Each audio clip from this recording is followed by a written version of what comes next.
의지의 항복, 요한복음 6장 44절. 나를 보내신 아버지께서 이끌지 아니하시면 아무도 내게 올 수 없으니. 하나님께서 우리를 이끄실 때 언제나 문제가 되는 것은 의지의 문제입니다. 하나님께서 알려주신 계시에 반응할 것인가, 그분께 나아갈 것인가. 사실 이러한 영적인 문제들에 관해 다른 사람들과 상의하는 것은 주제넘는 행동입니다. 하나님께서 말씀하실 때 절대로 다른 사람과 의견을 나누는 일이 없도록 하십시오. 믿음은 지적인 행위가 아니라 오직 나 자신을 진정으로 하나님께 드리는 도덕적 행위입니다. 하나님만을 의지하고 나 자신을 하나님께 철저히 던지겠습니까? 주께서 말씀하신 바에 인생을 걸겠습니까? 만일 그렇게 한다면 우리 존재는 하나님의 보좌처럼 확고한 실체 위에 든든히 서게 될 것입니다. 복음을 전파할 때 언제나 의지의 문제를 다루십시오. 그 이유는 믿음이란 믿으려고 하는 의지이기 때문입니다. 설득력에 넘어가는 것이 아니라 하나님의 음성 앞에 자신의 의지를 항복하는 것이 믿음입니다. 나 자신이 한 일에 대해 더 이상 확신하지 않고 오직 하나님만 신뢰하는 것입니다. 하나님을 신뢰하는 것을 막는 장애물은 항복하려는 의지가 없는 지적 이해입니다.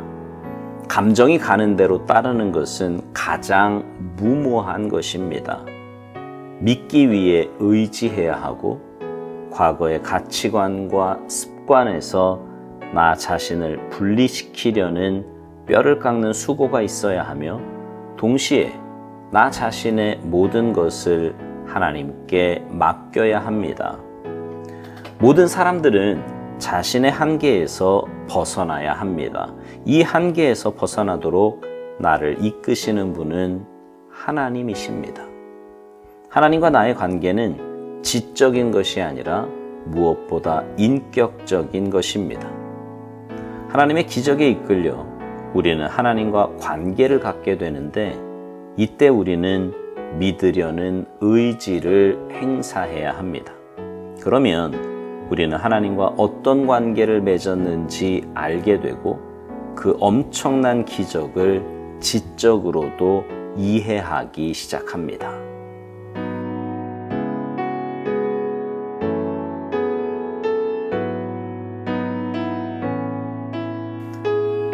오늘 묵상 제목은요, 의지의 항복입니다. 의지의 항복. 하나님께서 우리를 이끄실 때 언제나 문제가 되는 것은 의지의 문제라고 말해요. 하나님의 이끄심에 온전히 순종하지 못하는 것이 우리의 의지 때문이라는 거죠. 그러면서 그 의지에 영향을 주는 것이 다른 사람과의 상의라고 말합니다. 하나님께서 말씀하실 때 절대로 다른 사람과 의견을 나누는 일이 없도록 하라고 말해요. 여러분, 하나님 말씀에 순종함에 있어서 다른 사람의 의견을 듣는다는 것은 사실 뭐예요? 내가 순종하지 않으려는 구실을 찾는 것뿐이에요.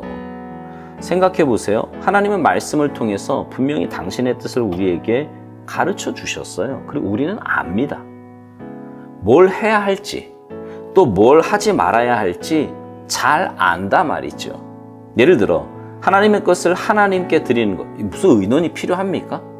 그냥 드리면 돼요. 거긴 타협도 변명의 여지도 없어요. 그런데 요즘같이 어려운 때에 어떻게 헌금 생활 제대로 하냐고 그냥 적당히 하면 된다고 말들을 합니다. 그리고 그런 말을 들으면 아, 그렇구나, 힘들 때는 다 그렇게 하는구나 하며 자신도 그렇게 행동을 해요. 자신의 의지로 하는 것 같지만 사실은 다른 사람의 모습을 보고 자신의 행동을 결정하는 겁니다. 비단 헌금 생활뿐만 아니라 내 삶의 모든 영역이 그렇습니다. 하나님의 인도하심에 그냥 순종하면 됩니다. 다른 사람의 모습을 보고 내 의지인 양 행동해서는 결코 안 되는 거지요. 믿음은 지적인 행위가 아니라 오직 나 자신을 진정으로 하나님께 드리는 도덕적 행위라고 오늘 묵상에서 말합니다. 그러면서 하나님만 온전히 의지하고 나 자신을 철저히 던지며 주께서 말씀하신 바에 인생을 건다면 우리 존재는 하나님의 보좌처럼 확고한 실체 위에 든든히 서게 될 것이라고 말합니다. 근데 우리는 반대로 생각하지요. 하나님께서 나 자신을 하나님께 나 자신을 철저히 던지면 큰일 날 것처럼 생각합니다. 내 삶에 자유도 없고 시간적으로나 물질적으로 엄청난 피해를 보게 된다고 생각합니다. 아닙니다. 하나님만 의지하면 할수록, 하나님께 나를 온전히 던지면 던질수록 내 삶은 견고해져요. 근데 그렇지 못하고 자꾸 뭔가를 생각하게 된다면 나는 그만큼 세상에 물든 거예요. 내 의지를 가지고 행동한다는 것은 바로 내 생각대로, 죄성에 물든 내 생각대로 살아간다는 반증입니다. 오늘 묵상해 보면 하나님의 음성 앞에 자신의 의지를 항복하는 것이 믿음이라고 말합니다. 나 자신이 한 일에 대해 더 이상 확신하지 않고 오직 하나님만 신뢰하는 것이라고요. 하나님의 신뢰하는 것을 막는 장애물은 항복하려는 의지가 없는 지적 이해라는 것입니다. 여러분, 종종 드리는 말씀이지만 우리의 지적 이해가 뭐 그리 탁월하다고 그것을 신뢰하며 삽니까? 하나님 말씀보다 내 이해가 우선이라고 생각하십니까? 내가 경험하고 이해하고 생각하는 것이 하나님 말씀보다 더 낫다고 생각하세요? 결코 아니지요. 내려놓아야 돼요. 하나님 말씀에 불순종하려는 악한 죄성과 의지와 감정까지도 다 주님의 십자가 앞에 내려놓아야 합니다. 오늘 묵상은 그래서 믿기 위해 의지해야 하고 과거의 가치관과 습관에서 나 자신을 분리시키려는 뼈를 깎는 수고가 있어야 하며 동시에 나 자신의 모든 것을 하나님께 맡겨야 된다고 말합니다.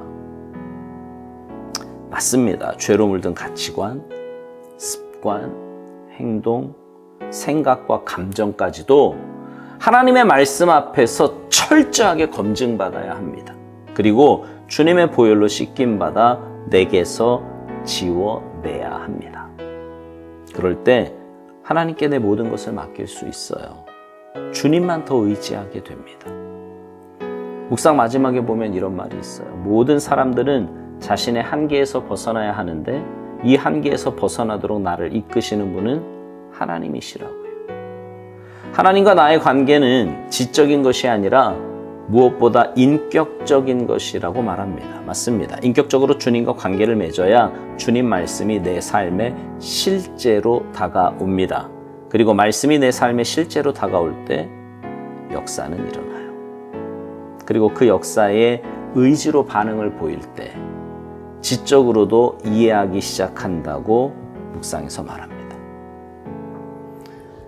저는요, 여러분 모두가 주님 앞에서 자신의 무능함을 자꾸만 고백하기를 소망합니다. 내가 얼마나 연약한지, 내가 얼마나 추하고 더러운지, 내가 얼마나 무능한지를 주님 앞에서 자꾸 깨닫게 되기를 바라요.